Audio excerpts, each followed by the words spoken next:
आप जितना प्यार अपने पति से करती हैं, आप उतना प्यार, उस तरह का प्यार पर पुरुष से करेंगे तो ये मर्यादा के खिलाफ है। दोस्तों देखा अनिरुद्ध आचार्य जी महाराज किस तरह से समझा रहे हैं इस लड़की को, देखिए पूरा वीडियो। मतलब प्यार अब कहेंगे नहीं जी जैसा हम अपने पति से करते हैं वैसे तुमसे भी करेंगे, वो अमर्यादित हो जाएगा। उसी तरह हम गाय से जो व्यवहार कर सकते हैं वो कुत्ते से नहीं कर सकते। तो हर चीज की एक मर्यादा है। कुत्ते को देहली के बाहर रखा जाता है, घर के अंदर नहीं। बट वो तो हमेशा घर में ही रहता है। वो आपकी अज्ञानता बस है। कुत्ता जहां जहां अपने पांव रख देता है, कुत्ता जहां जहां होता है वो अशुद्ध। दोस्तों कुत्ते की जगह गाय को मैनेज करने में किस प्रकार अनिरुद्ध आचार्य जी ने समझाया है, देखो वीडियो। आपकी अज्ञानता बस है। कुत्ता जहां जहां अपने पांव रख देता है, कुत्ता जहां जहां होता है वो अशुद्ध हो जाती है जगह। कुत्ता के स्पर्श से अशुद्धि आती है। इसलिए कुत्ता को रोटी खिलाने का विधान तो है। कुत्ते को आवश्यकता है तो आप उसकी दवाई भी कराइए, है ना। अनायास उसे छूने का विधान नहीं है। तो फिर गुरुजी उसको घर से बाहर कर दें। बाहर क्या, कुत्ते घर के अंदर रहे कब? आज के जमाने में फैशन का जमाना, तो लग्जरी गाड़ियों में घूम रहे कुत्ते। गाय है आपके घर में?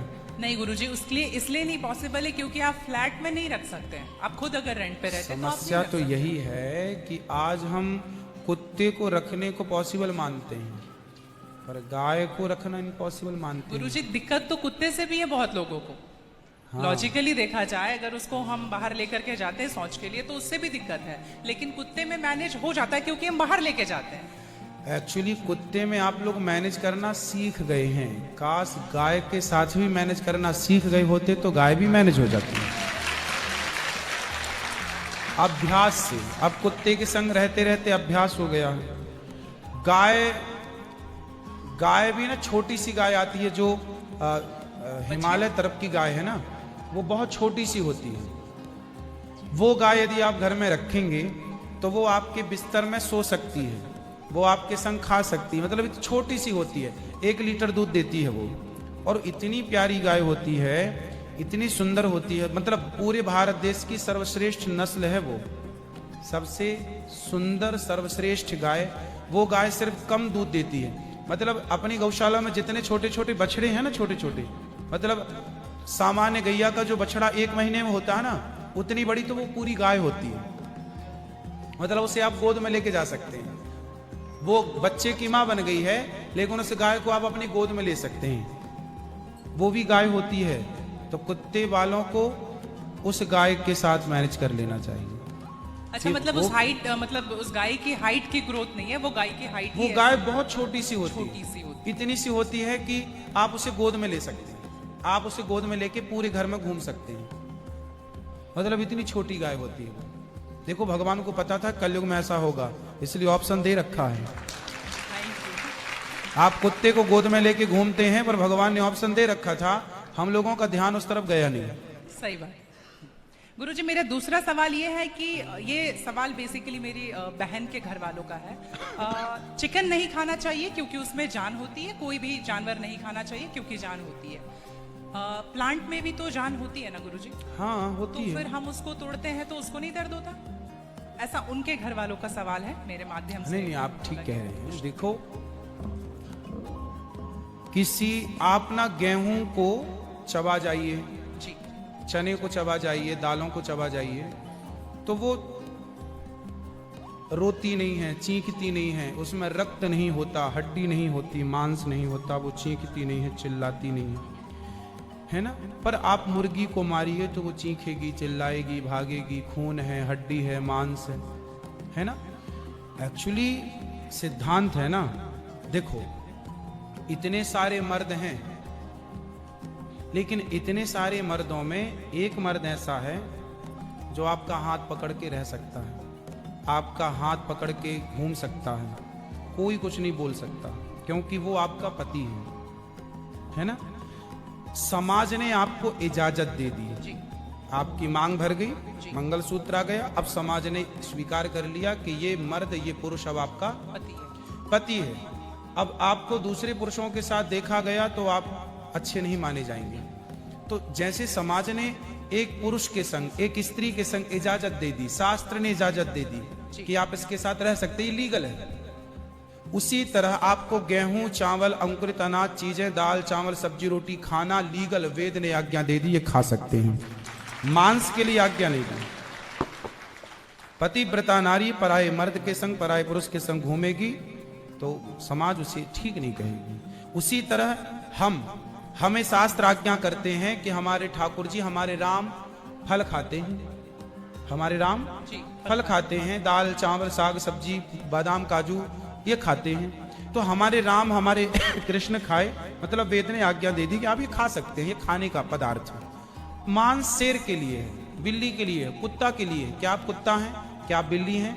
क्या आप शेर हैं? क्या आप चीता हैं? नहीं। फिर जब हम मनुष्य हैं तो मनुष्यवत व्यवहार करें जी। हम वो ना खाएं जो हमारे लिए नहीं है।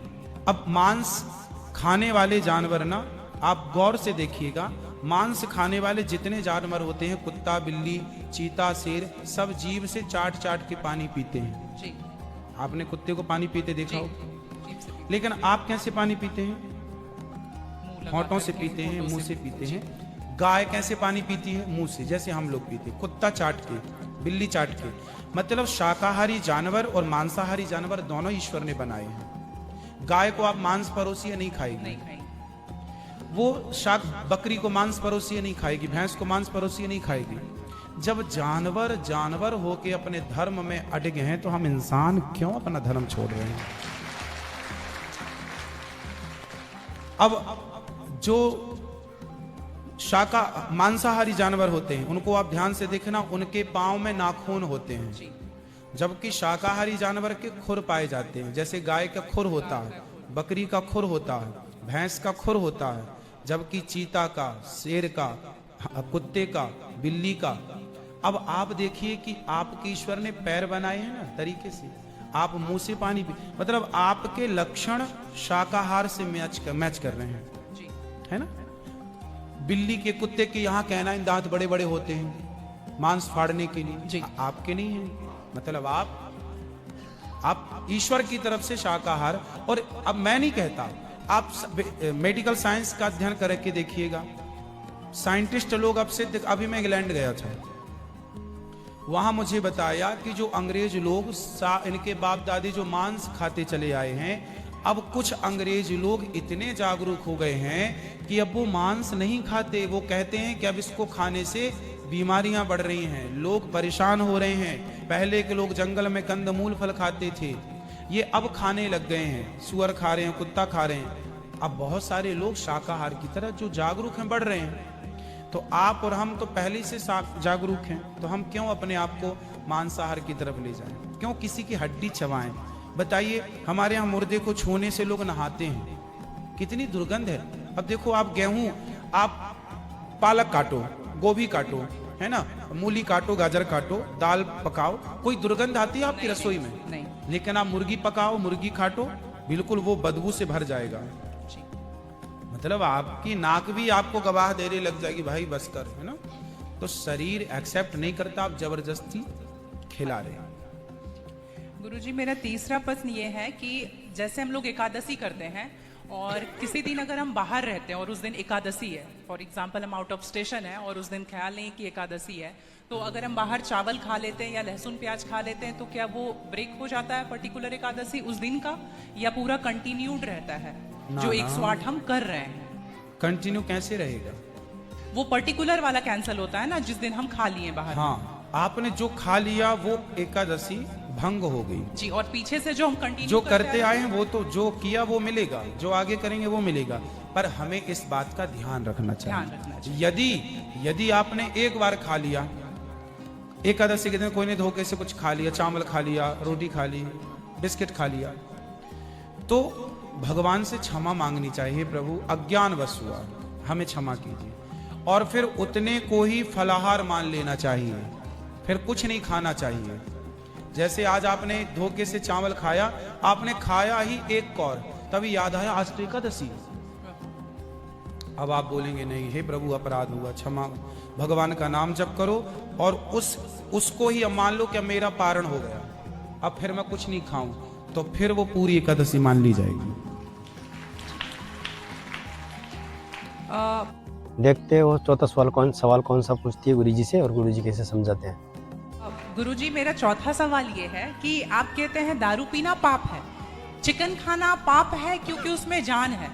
दारू में ऐसी कौन सी चीज मिली होती है कि उसको पीने से पाप हो जाता? अगर आप पी के कुछ गलत कर रहे हैं तो फिर गलत है लॉजिकली, तो फिर पाप क्यों? और अगर दारू में नशा चुकी होता है, अगर वो पाप है तो फिर तो पुड़िया खाना, सिगरेट पीना, सारी चीजें पाप में आ जाएंगी। ये पाप अलग विषय है, अभी मैं समझा देता हूं आपको। जब हमारा देश गुलाम था जी, तो एक अंग्रेज ने एक पंडित जी की कनपटी पे बंदूक रखी और अंग्रेज ने कहा, ये पंडित जी यहाँ आओ, तुम बड़े पुजारी हो? हाँ पुजारी हूं। हिंदू हो? हाँ। आज मैं तुम्हें गोली मारूंगा। पंडित जी बोले, क्यों मारोगे? बोले, आज 4 चीजें तुम्हारे सामने हैं। अंग्रेज ने 4 चीजें पंडित जी के सामने रखी। पहले, पराई स्त्री लाके रख दी, तुझे आज इसके संग रहना है। दूसरा, मांस रख दी, आज तुझे मांस खाना है। और तीसरा, ढेर सारा सोना रख दिया। इतना सोना तो रोज भीख मांगता है ना, ले जा सोना। और चौथी, दारू रख दी, शराब। इन 4 में एक चीज तुझे लेनी पड़ेगी, नहीं लेगा तो गोली मारूंगा। बोल, क्या लेता है? पंडित जी बोले, पराई औरत तो मैं नहीं देख सकता, मार दो गोली मुझे, पर मैं पराई स्त्री के, मेरी माँ बहन, मेरे संस्कार ऐसे हैं कि ये मेरी माँ बहन और बेटी है, ये मैं मर जाऊंगा पर चरित्र में दाग नहीं लगने दूंगा, तो ये स्त्री तो मैं नहीं ले सकता। अब मांस भी मेरे धर्म के खिलाफ है, आप गोली मार दो, मैं ब्राह्मण हूं, मैं मर जाऊंगा पर ये धर्म नहीं छोड़ूंगा। और रहा ये सोना भी नहीं लूंगा, क्योंकि मैं भीख इसलिए बेईमानी करता तो भीख क्यों मांगता? मैं ईमानदारी से भीख मांग के खा सकता हूं, बेईमानी का करोड़ों नहीं ले सकता, इसलिए सोना भी नहीं लूंगा। हाँ, पंडित जी को लगा ये तो पानी है, दारू शराब, उनको दारू पानी लगा, ये तो पानी है। पंडित जी को बेचारों को पता नहीं था कि दारू का क्या मजा है। अब उनको लगा ये पानी है, पिएंगे निकल जाएगी।